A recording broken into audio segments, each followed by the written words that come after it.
So Alex, you started. How long have you been doing art? Like your whole life? You were saying that. No, maybe like when I was 18.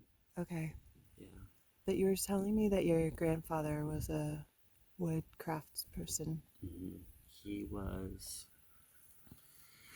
a carpenter, Mm. but then like he would do little things here and there. Mm-hmm. Like there's a couple like carved busts that he made, like of my mom when she was a kid, and my uncle, and he would do stuff like that. He also made these chairs. I think I told you about that. They're called Kuba stools. It's like a Swedish chair. Yeah. And it's like it's like a log hollowed out, and then he would do like decorative carving on it. So you're kind of surrounded by woodworking and wood a little bit growing up. Yeah, and like, my dad also is like was a machinist. So he would do like, lathe and sort of like milling stuff. And then since he's kind of moved to like doing he has like a laser cutting business. Oh. So he's like always like fiddling around with something. And so a lot of times he's kind of like my technician. Like I call him up and I'll be like, is like in the cup. I know. She's so cute. I'll call him up and I'll be like, how do I do this? Uh-huh. And he'll kind of walk me through it. Oh, that's nice. And then I have an uncle who is a sculptor. So you went to college, and then did you go straight from undergrad to grad? I took a year off. Okay. At the advice of some of my professors. I just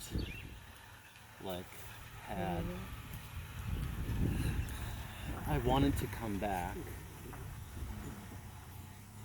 Yeah.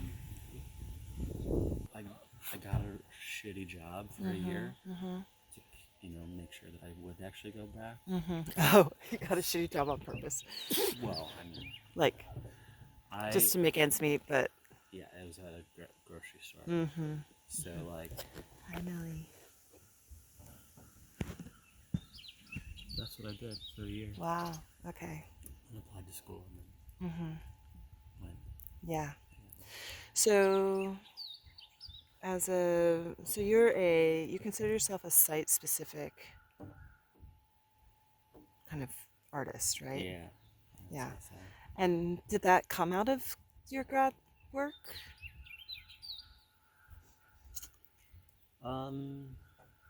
I mean, I did a fair amount, not as much like research based as what I'm doing now, but I think that probably started in college. Okay. Like kind of getting into installation and like that as like the sort of most spatially engaged version of sculpture, because you're kind of like touching everything, or everything is kind of relevant to it, like the light, like the temperature of the room, what the person who's looking at it might have eaten for breakfast. Like then all of that kind of, if you admit that kind of plays a role,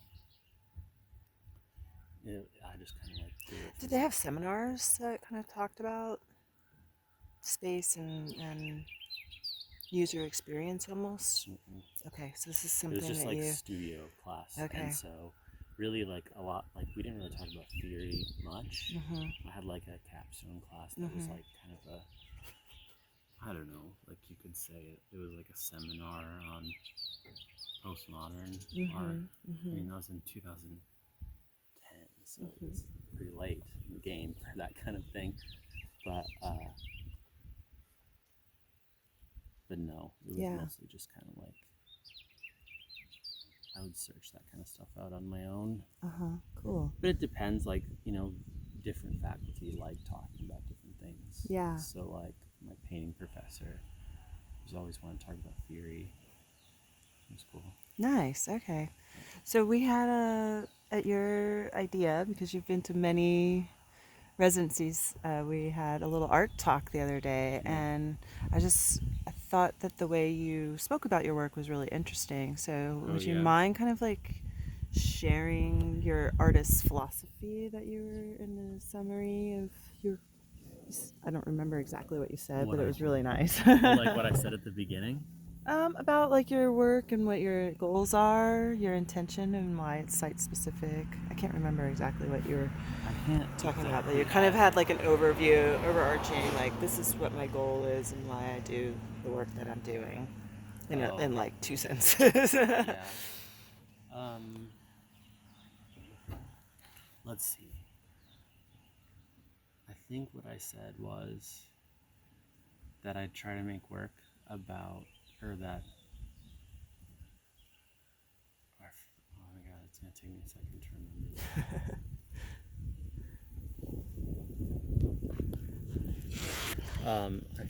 I think it was, I want to make work about how to employ like positive virtues in the face of like hopeless situations.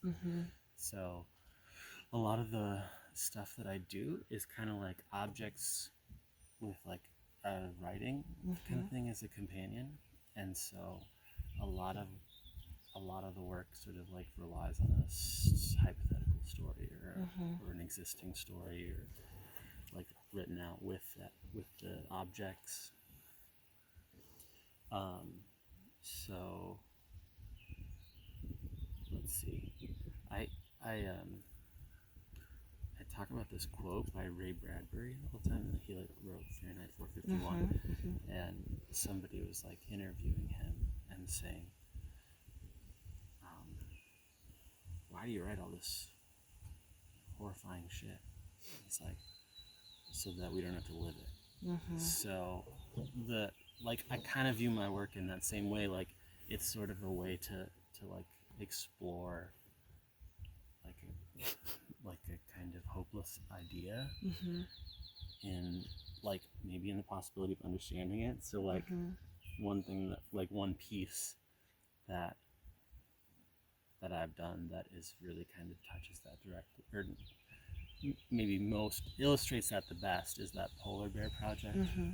And so like it's like me, I built this polar bear sculpture and then I shot it in half, and so that project sort of has a narrative component to it. So it's like in the future, in the near future, any day here, like polar bears will go extinct, and they also have this habit of like swimming to Iceland, like because they're on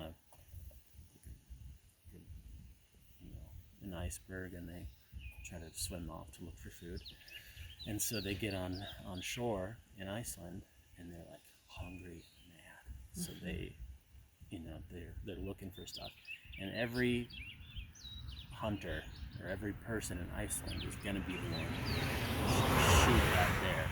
So they all grab their guns and then they go for it. But aren't they endangered and you're not allowed to shoot them? Oh, there. What? Yeah, I think it's like if they're gonna eat you or whatever. I don't know. Like I think there was I heard when I was there, I heard a case that like the because it's like invading and something, yeah. So I think that the last polar bear will die in Iceland, and it will probably die by a bullet. So so that project is kind of about that. So polar bears will die, and then a few 100 years later, after these statues have been created to like commemorate the polar bear, so that we might remember it, what we've done, then they'll just get destroyed too. Right. So that, while it's like touches on these like issues of preservation, I think it's kind of just like about, I don't know, care or carelessness. So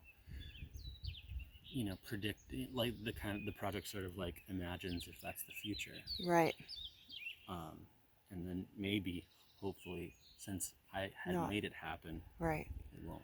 Yeah. So Ducky, a little musical interlude. Millie, you're so sweet. You're so sweet.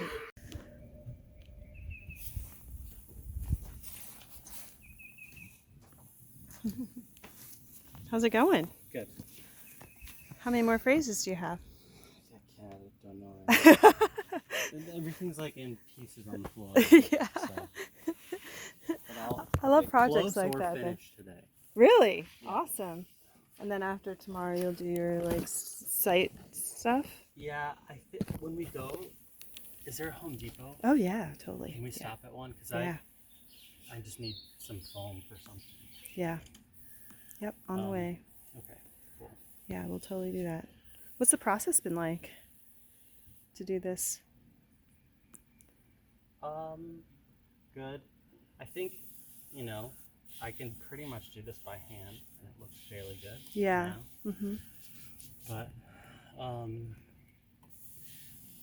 yeah, it's been all right, and you know, working with old wood has its, you know, its nice moments and its not so nice moments.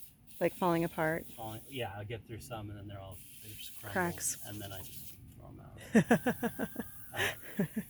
out. But that's awesome, giving these things like life, right? I think having it sort of be part of the site. Uh-huh. Have you done something like this before with words and wood, letters and wood?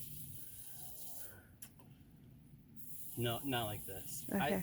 I don't know if you remember looking at my website or anything, but like text is pretty common. Mm-hmm. What I've been doing lately. Mm-hmm. But I haven't done something with just text. Mm. Usually it's like text and something else. Mm. So I think this is fun. And I think do you find that the action of the discovery process of just coming up with the idea, and now you're like every single letter, and then you're like cutting it out, and like, do you find that process is like cathartic almost? No. No.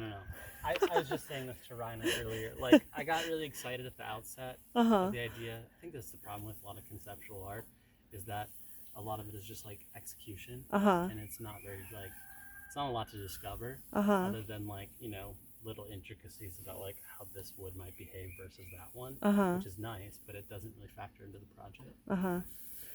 But so it has just been kind of like not fun, you know. But I think putting it up is gonna be fun. It will be fun again. Yeah. So I think it's in the, I don't know, kind of an arc to the exercise, right? Yeah. Did you see that? Like, and the repetition of this is like, it can be arduous. Yeah. What? Oh. Lovely. Oh yeah, I love that. That's fun. That's super fun. Dude, is that all one piece? Yeah. Yeah. On the bandsaw? What a great find I did at the flea market, huh? Yeah, that's a nice little saw. It's like $40 or something at the flea market. That's really great. I got you more blades too, so after it's perfect. You'll have sharp blades. Awesome. I know I want to let you work, but there was probably one other question that I had for you, but I can't remember it. Yeah, so there's just the different wood that you're using, and the process is just this repetition. It's really strange. I was doing a project once where I had this great idea to do this like book, but I was sewing all the pages. This was all like vinyl, and I was sewing it, and it was just like, you know, like the sound, like the machine. It reminds me of the machines working, you know. So it's probably something that you won't even realize until you've left, and that like repetition of just the action is something that is hard to process when you're in it. Yeah, for sure. Yeah, cool. All right. So the next step is finishing all the words, and then you're going to go wander. We're going to embody wandering. That's right. That's awesome. Very exciting. Yeah, so yeah. I think I'm going to try my best to do them all in one day. Okay. Just having them in one place and coming back and just doing it. Yeah. Awesome. Will make for a nice, like, organic installation. I'll pick where each one goes. Yeah. And some of these are different sizes. It's just based on the wood that you found, right? And different colors you tried to figure out. And it's not, you didn't really like plan necessarily what went where. It's just going down the list. Yeah, I tried to reserve some of the big. I mean, this isn't even all that useful. The bigger pieces that I have, I used for the longer phrases. Okay. Just because I wanted them all the same colors. Yeah. Because some of the wood, I mean, it doesn't all match. Yeah. So I tried to just do shorter, like just be mindful of how long each thing is. Right. Right. I love the big yes. Yeah. Is there a big no as well? Oh. I guess 8-ball's not that decisive. Oh. Like, there's no no. There's no no. There's it is or it. I can't remember. That's okay. There's only 5 no's. Negative. 5 maybes. Maybes. Okay. And there's 10 yeses. Oh, awesome. All right. Well, super excited to see when it's done. It's slanted. Yeah, I'm just gonna go look at the ones you have over here. Yeah. And it's then really great. In there I have a few set up on the floor too. A few. Oh, inside? Yeah. Okay, so I'm just gonna look at these real quick. Yeah. Lovely. Yeah. Which one did this brown one come from? Like the really like cherry color.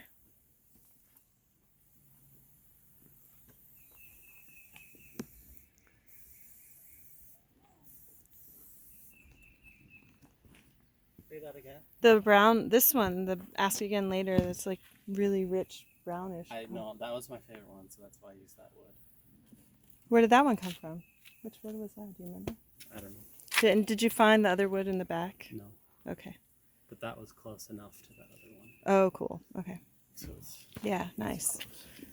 Yeah, but you're almost done. I would show you the other wood, but you're almost done, right? Okay. Yeah, I think I'm good. Yeah. All right. So you've got in the back by the. And one, there's some little ones in there. There's one there. Okay. One over there. 2 on the table, maybe. I love that they're all different sizes. Yeah. Cool. Wow. This is fantastic. Whoa. Nice. Super fun. Look at this great thing. Oh my gosh, what a perfect thing. Yeah, this sucks up all the dust. Well, all of it. The fact that you're using my old vanity cabinet and it's got like a little thing where it falls in there. Yeah. It's kismet. And then that sucks up all the dust. Well, thanks for getting that set up for me. Yeah, it's nothing. It was just waiting for you. And then these are your tools over here, right? Yeah. And then the back door. Little breeze. Yeah, it's great.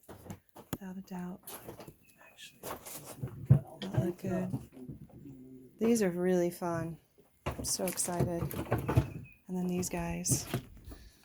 Look at that stack. It's really cool. Yeah. Yay. Okay. Other projects kind of stem out from So when we had the student group here, you were explaining your work to them about being a site-specific installation. So you've been on 8, 9 residencies? I think this is 9. 9. Yeah. So it's like every year you do this, and you travel and you go someplace? Sometimes it's like an installation. Sometimes it's more just like some stuff. Sometimes not very productive. Hey, chill. What happened? Where's she going? Up, cutie! She's being guard dog right now. But, hey, baby. Yeah. I think slowly I'm moving away from more installation stuff. At least in a way. Like I have, in grad school I was like all about making, and in college, just making like big stuff. Big things. And I had to kind of reckon with like throwing all this stuff in the trash and landfill. And so, while it's kind of, while I like that thing to sort of like take up a space, part of it just seemed really wasteful. So I don't most of my things were very temporary, like existed for a week. So it seemed just not sustainable on lots of different levels, financially, right, environmental, whatever. Right. Like also physically, like I was starting to get like a kind of prick in my arm. Yeah. And stuff. So I've sort of tried to just think more about like how these, like the things I make might exist through time. So, you know, making like those walruses or these pelicans, like I'm trying to make them good enough to where like somebody might want to keep them.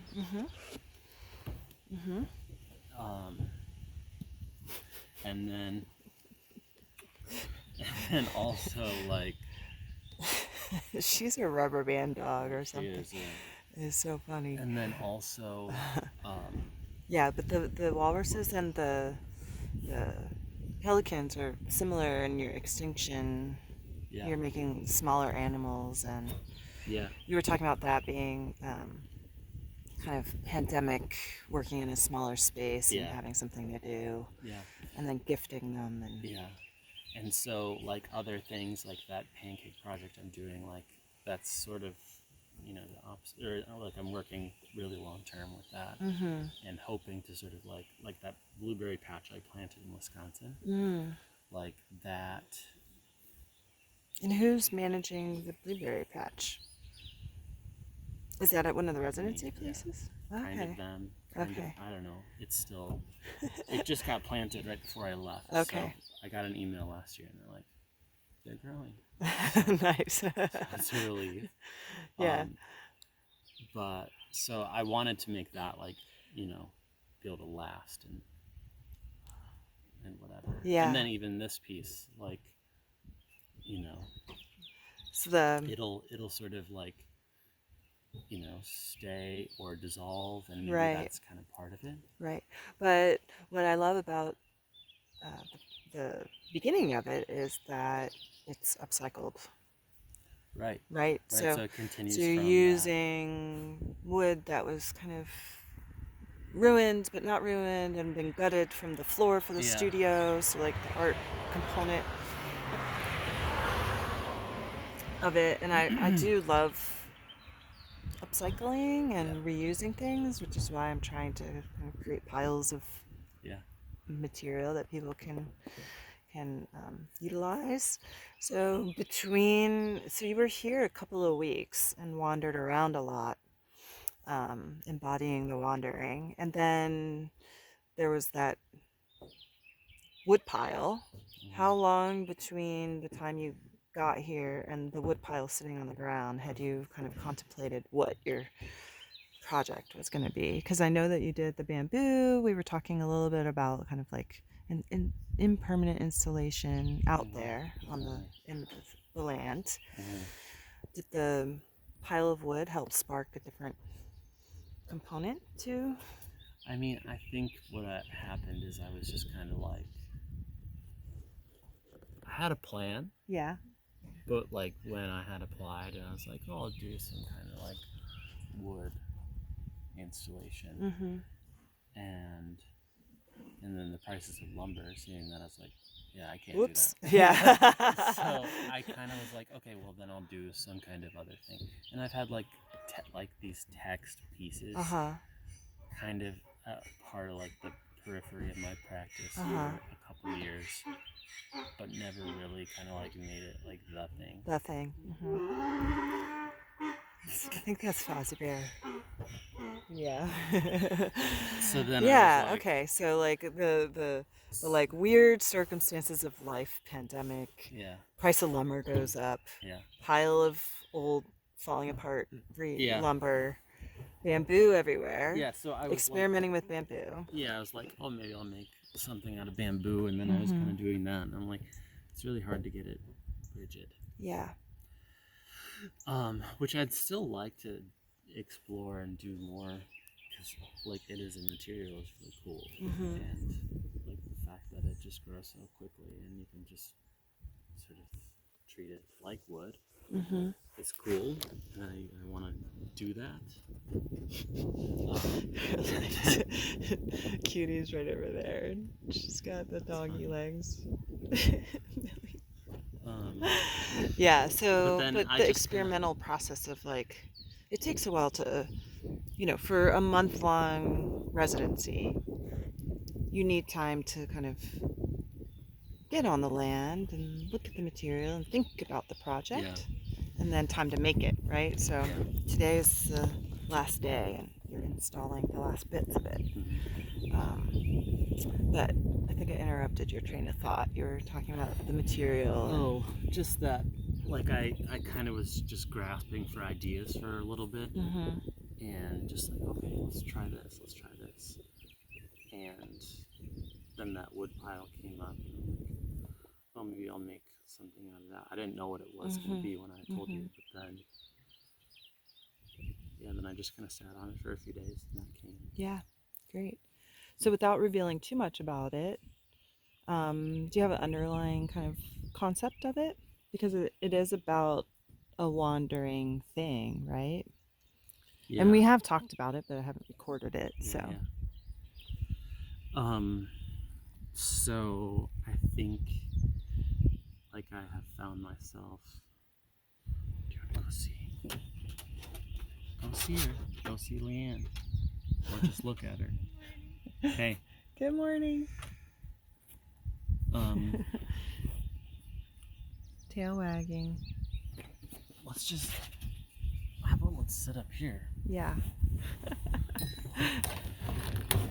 She's so funny. Oh, She's God. malleable. Yeah. Maybe it's Millie Malleable Dog. So, Hey, Millie.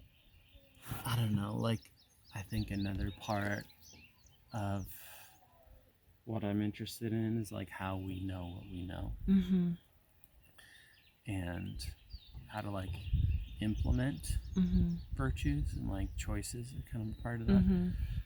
So, I was kind of just, like,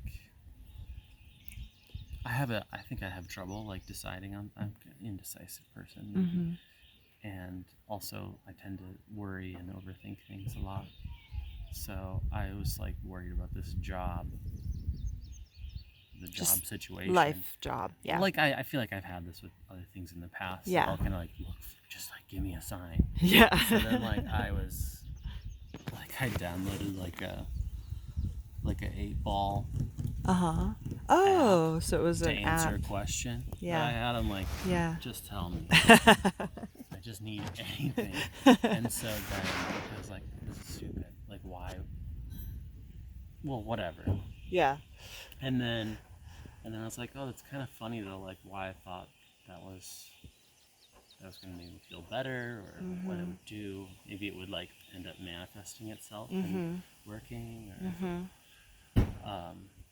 but I thought, like, there's also similarities between that and, like, going into the woods to, like, look for the answers. Look for the answers. And isn't that like a Walden Pond kind of thing, right? Yeah. Like there's a lineage of people who've gone into the woods looking for answers. Yeah. There's books written about going into the woods and looking for answers. So, yeah. This way I'm helping somebody. Yeah. Helping, but maybe in a way there's part of it that's, like, sarcastic, that maybe you can't find them. A little but cheeky. Also maybe, like, there's some honesty in it, or some, like, it's kind of genuine too, at the same time. So, it's like, yeah.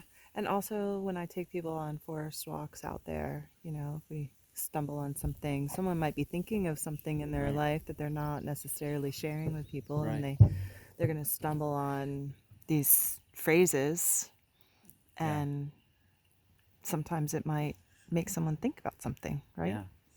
And, like, I don't believe in any just kind of spooky sort of, like, signs or anything like that. But still, like, if I've been kind of looking for 4-leaf clovers out here, and just, like, we found a bunch the other day. But, like, if I find one, I'm like, things are looking up. But it's so funny to, I don't know, to put stock in that. But also it sort of, like, carries the hope or something. Right. Yeah, that's nice. So you brought some of your own equipment, tools, and then I dug out a bandsaw that I had found at a flea market thing. Got that set up, and all of a sudden you have all this wood, and the idea comes to you, and you've got all these phrases. So it was 10 phrase? How many phrases? It's 20. 20 phrases. Oh my gosh. So How many letters in total? I don't know. And they're all different sizes based on the wood that you're using, so they're different Yeah. colors, and some of it's plywood, some of it's Yep. is any of that treated wood? So it'll I think one of slowly them was disintegrate. treated, Yeah. but it was, yeah, they will. It's likely, and many of them are sort of on their way to, like, they were very delicate because Delicate to they begin with. Yeah. had rot or Right. wormholes or something. And also just like cutting, like wood doesn't want to be cut into letters, so it's because it goes all different directions. The grain is The gonna grain. break. Yeah. Because of plywood and some of the other wood, it's actually not a solid piece of wood. It helps a little bit. It's material Yeah. put together. So when you're trying to cut a circle, That helps it's a lot. like no. Well, with the plywood, that's The good. plywood is good, but But the other wood. other one, like if I have like an L, which is skinny and and the way that it fits on the wood is against the grain. The grain. It just it can break. Yeah. Really easy. So what do you think your biggest takeaway is of this project for yourself personally, of working with the materials and the space and being here and that kind of thing, cutting out letters all day long? I let's see. It might like it's not really hyperbole to say that it's like this project has changed a lot of what I do, or like just being here. Because I don't know, like I think even the work that I had showed during the presentation, like I was like, this is kind of the jokey stuff that I don't take too seriously. This is real stuff over here. And so I had planned, on doing some kind of installation that was like this. I felt like I had to make it similar to my other serious work, and with the original one where we were going to carve out a spot and do an Yeah. installation Yeah, piece. maybe. Yeah. Okay. And then I think I kind of was just like, yeah, it's okay for it to not be this heavily researched thing, and just more of like just a stray thought. So And a human experience too. and I think right? I draw an unhelpful line between the things that I make when actually they're not that dissimilar. So like when I go back, my goal for the summer is to just like, I don't know, most of the way that my work is seen is on my website, because I don't have Instagram or anything like that. So I just want to like build out that website to include sort of the odd things that I do, that are just sort of one-offs. Hi, baby. You're smelling the fresh air. Just because I want to have like, I don't want there to be like a weird separation anymore. So No, let's pause for a second.